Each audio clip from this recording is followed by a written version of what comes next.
Assalamualaikum warahmatullahi wabarakatuh. Sana BTV, senang sekali saya Ricky Amelia kembali dapat menjumpai Sana BTV dalam program obrolan kesehatan. Dan kali ini Sana BTV saya sedang berada di Rumah Sakit M Yunus Bengkulu. Dan tentunya di episode kali ini kita juga akan berbincang-bincang dengan narasumber saya. Hari ini adalah salah satu ahli gizi yang ada di Rumah Sakit M Yunus Bengkulu. Kita sapa terlebih dahulu, hari ini ada Ibu Nasriani SKM GZ.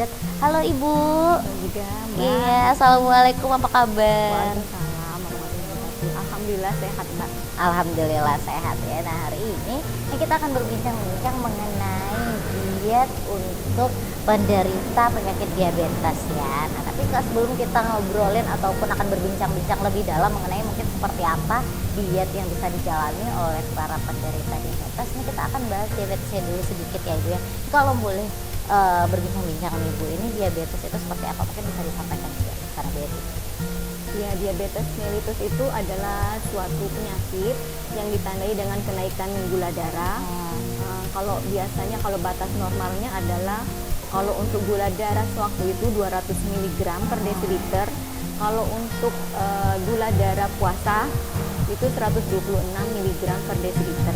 Jadi kalau di atas ketentuan normal itu disebut sudah menderita penyakit gula darah atau diabetes. Nah, mungkin kalau orang-orang awam bisa sering menyebutnya ini kalau diabetes itu penyakit gula ya. Nah, kalau misalkan berarti tadi ada standarnya nih untuk tes untuk gula darahnya. Berarti ada tesnya juga yang bisa dijalani. Iya, ada 4 tes. Yaitu pertama tes untuk gula darah puasa, itu biasanya untuk mengetahui untuk pertama kita mengetahui kalau pasien itu menderita diabetes atau tidak.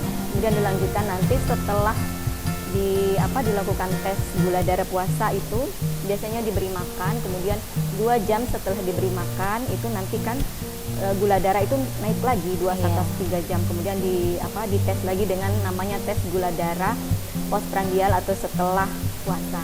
Kemudian yang ketiga tes gula darah sewaktu. Nah, itu untuk mengetahui pada saat pasien udah lemas atau pingsan itu kita lakukan tes gula darah sewaktu. Nah, yang keempat tapi jarang digunakan itu biasanya untuk pasien yang memang benar-benar perlu diet khusus, itu tes HbS1c.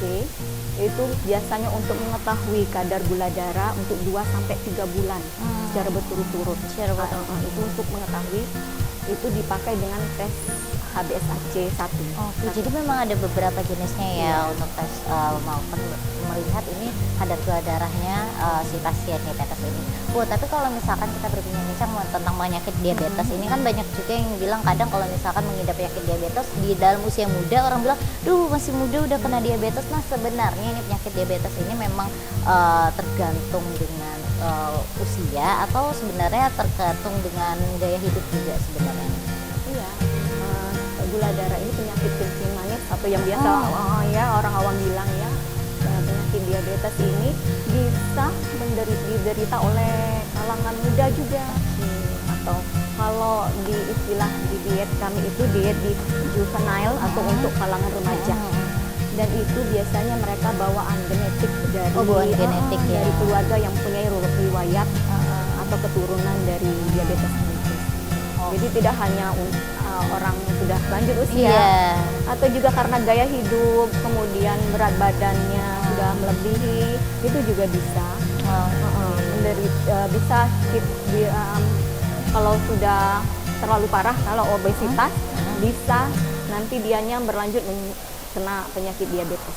Oke, nah jadi ini mungkin garis besarnya juga ya untuk Sana BTV yang ada di rumah, bahwasannya memang untuk penyakit diabetes ini sendiri bukan hanya dapat diderita ataupun yang beresiko terkena ini bukan hanya diderita oleh orang berusia lanjut ya Ibu ya, namun juga ini anak-anak bahkan usia remaja juga bisa terkena penyakit diabetes ini dari selain keturunan ataupun genetik, ini juga bisa didapati dari gaya hidup yang tidak sehat seperti itu. Nah, jadi pola makan juga berarti ya Bu ya. Nah, pola makan seperti apa nih Bu yang mungkin bisa menjadi penyebab diabetes?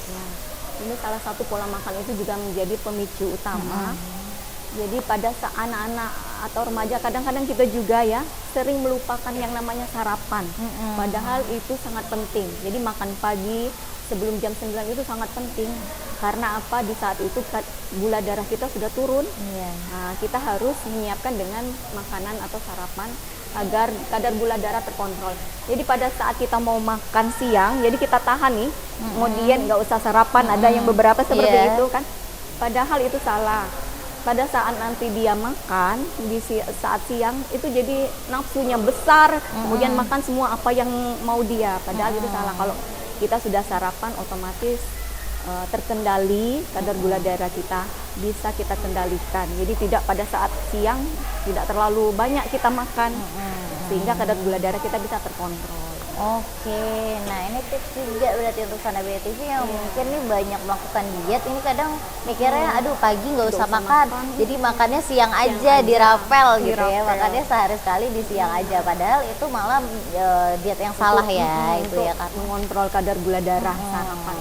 Oh gitu, jadi diet itu bukan hanya porsi makan sebenarnya, namun juga bagaimana ini kadar gula darahnya juga yang harus dijaga seperti itu. Bu, kalau dari mungkin tadi selain meninggalkan atau melewatkan sarapan, nah pola makan seperti apa juga nih yang mungkin bisa menjadi penyebab diabetes?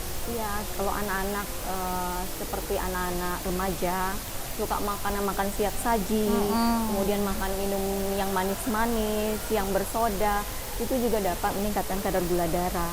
Kemudian kurangnya olahraga, nah itu satu yang penting. Olahraga yang paling penting ya. Ini mungkin nih, apalagi zaman sekarang kaum mager banyak ya Ibu. Mager, sudah main HP, kemudian makan di situ, kemudian tidak beraktivitas olahraga.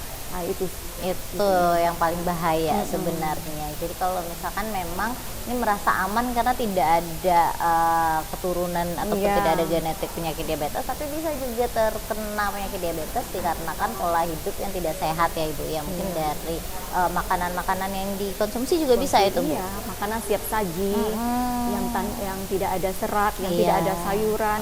Anak-anak zaman sekarang kan mana mau makan sayuran. Iya, berat buat makan sayur ya. Padahal itu yang penting. Kemudian suka minum jus itu baik, tetapi kandungan seratnya karena dia sudah di jus otomatis berkurang. Oh seperti itu. Jadi kalau buah yang di jus ini kandungannya juga kandungan seratnya jadi berkurang. Jadi disarankan untuk makan buah yang utuh. Supaya kandungan seratnya ikut dimakan, akhirnya mengontrol kadar gula darah. Oh ini fun fact nih, karena mungkin Sana BTV banyak yang belum tahu, bahkan saya juga baru tahu nih kalau misalkan mengkonsumsi buah yang mungkin sudah diolah menjadi jus, ini kadar seratnya jadi berkurang ya. Oke, nanti kita akan bahas lagi lebih lanjut, tentunya akan banyak lagi pembahasan kita masih ada 2 segmen lagi untuk Sana BTV, jangan kemana-mana, kami akan segera kembali setelah pesan-pesan berikut ini.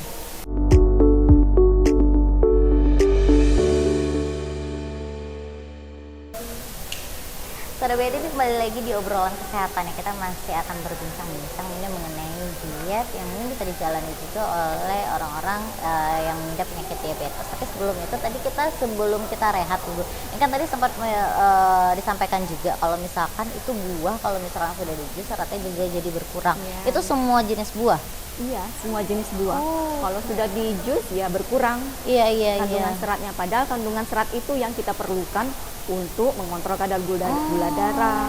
Oke, baik. Serat itu fungsinya untuk mengenyangkan. Jadi kalau kita makan serat, akhirnya kita kenyang. Kemudian makan makanan yang lain kan otomatis berkurang.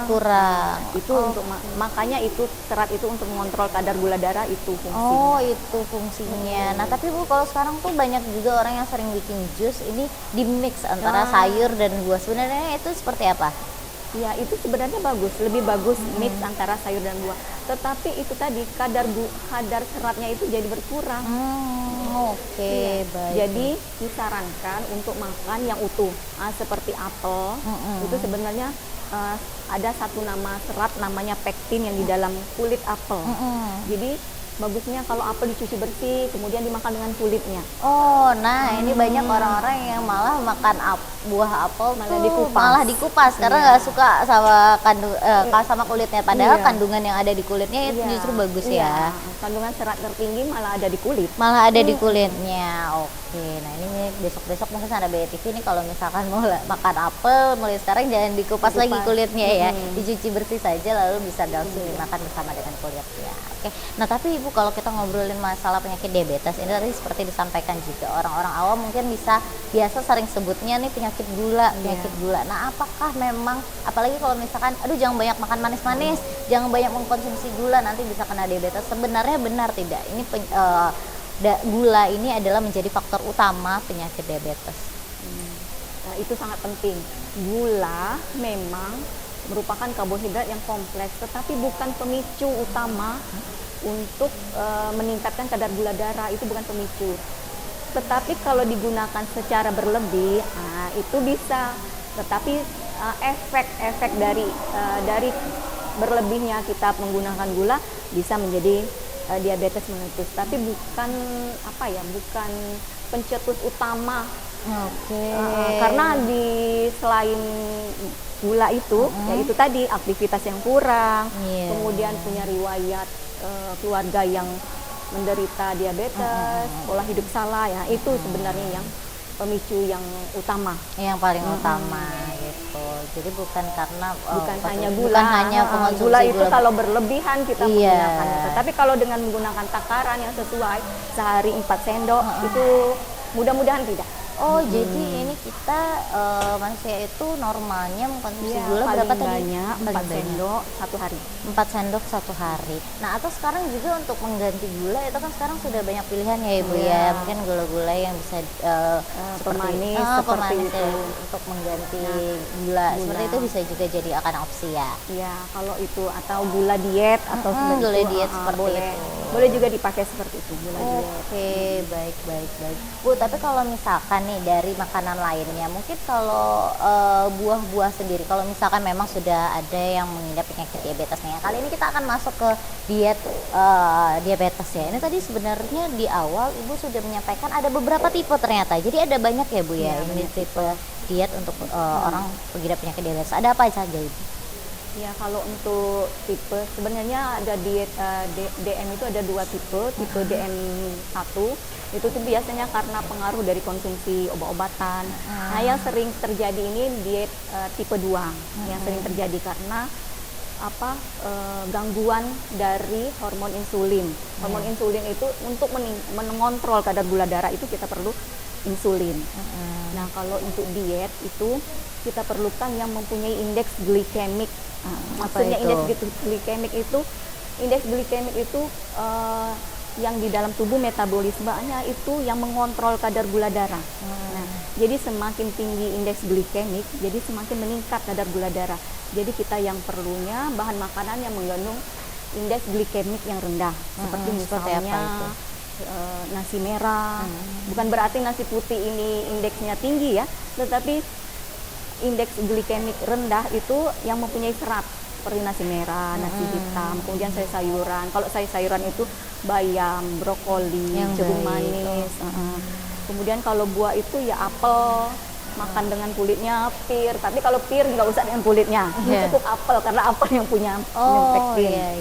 Kemudian buah semangka, kemudian buah jambu biji, belimbing itu mempunyai indeks glikemiknya yang rendah, yang cocok untuk penyakit diabetes. Oke, ada opsi pilihan buahnya juga dan opsi sayuran juga ya, gitu. Lalu apa saja lagi Ibu? Kalau sayuran seperti tadi bayam, brokoli, kembang kol. Kemudian kalau itu lauk ya, lauk itu kita utamakan yang terbuat dari kacang-kacangan, tahu, tempe, kemudian telur. Nah, kita menggunakan minyak yang sedikit dikarenakan minyak itu memicu insulin supaya jadi sensitif, jadi tidak sensitif lagi. Jadi insulin tidak meraba ini kadar gula darah harus dikontrol. Jadi sensitifnya insulin itu berkurang dengan adanya minyak. Jadi kalau makan ayam tuh lemak-lemaknya dibuang. Ayam purus namanya. Jadi tanpa kayak lemak. Tanpa lemak. Nah, ada juga kalau misalkan ada yang menyebutkan bahwa kulit ayam itu juga tidak baik nih untuk para penderita itu sangat diabetes. tidak baik. Pertama mengandung kolesterol, lemaknya lemak tidak jenuh yang bisa meningkatkan kadar kolesterol. Kalau kolesterol tinggi kaitannya dengan diabetes itu. Nah ini mungkin tadi karena sudah disinggung juga, berarti untuk penyakit kolesterol sendiri ini sangat berkaitan dan juga sangat terikat juga dengan penyakit diabetes ya Ibu ya. Karena kolesterol itu identik dengan lemak tinggi atau lemak tidak, makanya dikurangi lemak tidak jenuh. Kalau lemak tidak jenuh itu tadi membuat insulin itu tidak sensitif, jadi tidak bisa meraba. Oh, makanan ini kandungan gulanya tinggi, dia tidak ada sensitif. Oh, semua dimasukkannya semua tanpa disaring kayak itu. Nah, itu fungsi insulin. Jadi kalau lemaknya tinggi tidak sensitif lagi insulinnya, jadi tidak bisa mengontrol kadar gula darah. Iya, Ibu, tadi di awal ini kan sempat ada disinggung sedikit juga kalau misalkan untuk para penderita penyakit diabetes ini kan bukan hanya orang yang berusia lanjut ya, bahkan anak-anak muda juga. Nah, ada juga tadi tipe dietnya ya, yang khusus untuk anak muda. Apa saja itu? Iya, itu kalau untuk anak remaja itu namanya diet juvenile kalau istilah kami. Itu untuk anak remaja.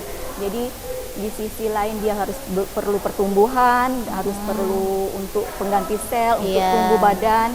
Di sisi lain mereka harus kontrol kadar gula darah. Itu namanya diet juvenile. Jadi di situ kami untuk rendah kalori, rendah karbohidrat, kemudian tapi tinggi protein. Itu untuk mengganti sel-sel pertumbuhannya supaya dia tumbuhnya lebih optimal. Oke, nah nanti mungkin akan bisa dibahas lagi lebih detail ya, seperti apa mungkin apa saja yang harus dikonsumsi, apa saja yang harus dihindari juga. Tapi kita rehat dulu lagi sejenak ya Ibu ya, karena mau ada pesan-pesan yang ingin lewat. Sana BTV jangan kemana-mana, tetap di obrolan kesehatan.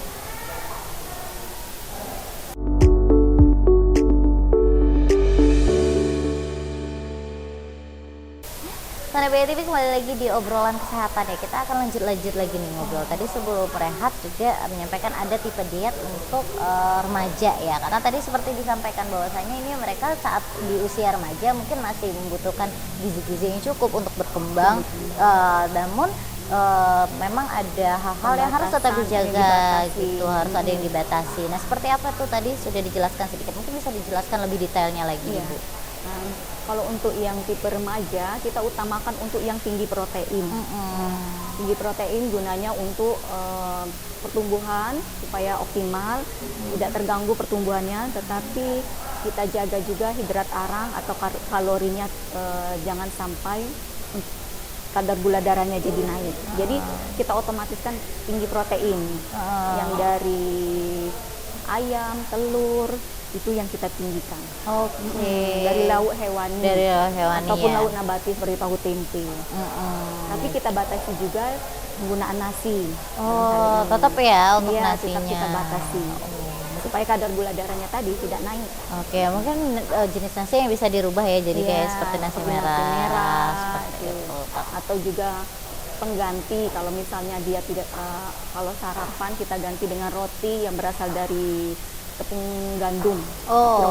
Roti gandum ya penggantinya. Nah, ini mungkin bukan hanya untuk orang-orang yang memang sudah mengidap penyakit diabetes, namun mungkin untuk menjaga juga bisa ya Ibu ya. Ini mengganti makanan-makanan sehat seperti mengkonsumsi roti gandum tadi gitu. Karena memang itu pilihannya menjadi lebih sehat. Ibu, tapi kalau untuk penyakit diabetes ini kan kerap sekali disanding-sandingkan dengan orang yang obesitas ya, yang mempunyai berat badan berlebih. Namun orang-orang yang mungkin mempunyai berat badan normal bahkan kurang, apa memang juga bisa? Bisa juga yang punya. Jadi ada beberapa pasien penderita DM itu yang kelebihan berat badan, tetapi ada juga yang berat badannya kurang. Tetapi biasanya itu dia mempunyai riwayat dahulunya itu kelebihan berat badan. Kemudian terkena penyakit DM, kemudian dia akhirnya turun berat badannya. Karena itu tadi gangguan metabolisme, gangguan Nah, kalau juga ada. Ada juga ya. Nah, kalau misalkan berat badannya memang sudah turun sekali nih. Nah, untuk konsumsi makanannya seperti apa nih? Kan itu kan dibatasi dengan yang kalorinya ya, nasinya. Kemudian tapi kita mix itu. Jadi sebenarnya kita lihat idealkah berat badan dengan tinggi badannya. Kalau sudah ideal ya kita seperti biasa diet. Tapi kalau dia tidak ideal, kita mix. Jadi makanannya itu seperti seperti anak remaja itu tadi, kita tinggi protein, tetapi tetap kita batasi yang kalorinya ini. Oke. Nah, kalau untuk cara mengolah makanan nih, untuk mengolah sayur, mungkin untuk pengolahan sebenarnya untuk menu-menu sayur Nah sebenarnya yang baiknya seperti apa sih Ibu? Ya. Kalau yang itu tadi ya, kembali ke indeks glikemik. Indeks glikemik itu walaupun sudah ada beberapa sayuran yang mempunyai indeks glikemiknya rendah, tetapi kalau cara pengolahannya salah, itu menyebabkan tinggi. Nah, Misal kita campur, kita tambahkan dengan minyak, itu akhirnya jadi iya. tinggi. Oh, Jadi cara pengolahannya direbus, kemudian dikukus. Yang paling itu baik yang paling ya. baik. Jadi usahakan seminimal mungkin menggunakan minyak. oke, jadi tumis-tumisan sebenarnya itu nggak baik Nggak ya baik, Ibu iya, ya. Namun mungkin ini Sana BTV atau kita sendiri juga di rumah Iya, sering sekali. sering, atau lagi makan goreng-gorengan. Iya, goreng-gorengan. Padahal itu tidak baik. Mungkin yang memang sering mengkonsumsi makanan-makanan tidak sehat ini juga olahraganya juga harus dimulai. Ini sudah makan tidak sehat, olahraganya juga kurang, enggak. sangat kurang. Jadinya kadar gula darahnya ya tidak terpecah, kan Iya. akhirnya menumpuk, kemudian Iya. menumpuk lagi. Oke, baik Bu. Tapi kalau misalkan nih, mungkin sebelum ditutup ya, untuk bagi kita sendiri sebenarnya mungkin kan tidak tahu nih berapa kandungan gula darah kita. Sebenarnya untuk melakukan tes gula darah itu normalnya berapa nih Bu? Biar tahu. Kalau untuk gula darah sewaktu itu normalnya di bawah 126 mg per desiliter atau 100 ml darah. Kalau untuk gula darah, itu gula darah puasa. Iya. Kalau gula darah sewaktu itu 200. Jadi kalau sudah melebihi 200 itu terindikasi terkena penyakit. Berapa bulan sekali kalau misalkan tes itu mungkin? Ya, kalau tergantung usia. Tergantung usia ya. Kalau usianya sudah di atas 50, sebisa mungkin 1 bulan sekali, Pak. Apalagi kalau dia sudah terindikasi punya riwayat DM, ya jadi harus setiap bulan. Harus dikontrol ya gula Kalau darah. untuk yang kita yang baru itu ya kita minimal medical check up 6 bulan sekali. 6 bulan sekali untuk cek gula darah, karena kadang kita tidak tahu Tidak tidak tahu. sadar nih sudah mengkonsumsi makanan seperti apa, terus juga untuk pola hidup juga Iya. yang kadang juga kalau misalkan dibilang pola hidup sehat nih untuk beberapa orang bahkan hampir semuanya agak berat ya. Kadang-kadang saya juga berat itu kadang Iya. mengerjakan, tapi harus itu. Benar, Paling enggak benar. setengah jam aja lah dalam 1 hari. Iya, harus ada paling tidak jalan kaki lah Iya, ya, gitu. Nah, juga ini tadi sudah banyak yang disampaikan ini Sana BTV dari mungkin mengkonsumsi makanan. Tadi juga sudah disebutkan sebenarnya makanan apa saja yang bisa menjaga gula darah kita agar tetap stabil. Juga seperti apa mungkin pola hidup yang sehat. Yang paling penting itu jangan sampai pernah melewatkan sarapan ya, Ibu. Iya, Mungkin sarapan ini bisa digantikan tadi dengan opsinya itu dengan roti gandum atau dengan buah-buahan. Nah, kalau buah yang paling bagus sebenarnya untuk sarapan deh Bu. Kalau Kita tutup. buah seperti apel, Apel, ya. kemudian pir. Nah, untuk yang beberapa yang kurang kalau buah makan buah bisa diganti dengan makan sayur. Makan sayur. Nah, kemudian ada beberapa penelitian itu sebaiknya makan sayur dan buah itu sebelum makan nasi.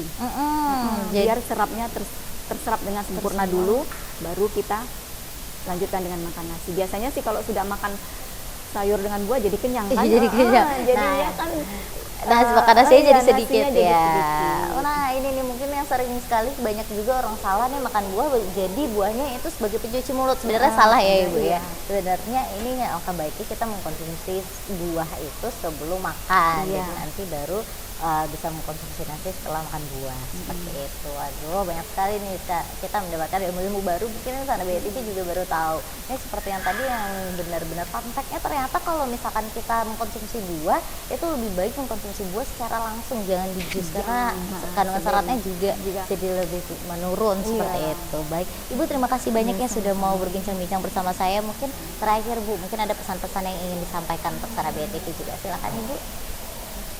Pesan yang saya ingin sampaikan, sebaiknya kita sarapan, utamakan sarapan, kemudian aktivitas fisik, jangan mager. Untuk apalagi untuk yang usia yang mempunyai keturunan yang mempunyai riwayat keturunan, kemudian mempunyai kelebihan berat badan, aktivitas fisik harus dilakukan setiap hari, minimal setengah jam. Oke, intinya selain menjaga pola makan juga harus menjaga pola hidup sehat yang lainnya seperti berolahraga ya Ibu ya gitu, karena olahraga penting apalagi nih bagi Sana BTV mungkin yang aktivitasnya padat ini katanya udah capek kerja nggak perlu olahraga lagi, padahal tetap penting ya olahraga, apalagi kalau kerjaannya memang di kantor yang duduk aja seharian gitu, harus ada menyempatkan waktu juga untuk berolahraga. Baik, kalau seperti itu Ibu Nasri, terima kasih ya Sama-sama. sudah mau berbincang-bincang ini di tengah kesibukannya, padahal lagi tugas juga, lagi bekerja. Tentunya semangat dan sehat dan sukses selalu juga Terima untuk kasih. Ibu ya. Dan untuk sahabat BE TV tentunya terima kasih sudah menyaksikan obrolan kesehatan untuk episode kali ini. Semoga apa yang kami sampaikan tadi juga bermanfaat tentunya untuk sahabat BE TV. Terus saksikan program-program lainnya di BE TV. Akhir kata, saya Riki Amelia bisa tetap sahabat kerja yang bertugas pamit undur diri. Wassalamualaikum warahmatullahi wabarakatuh dan sampai jumpa BE TV. Dekat.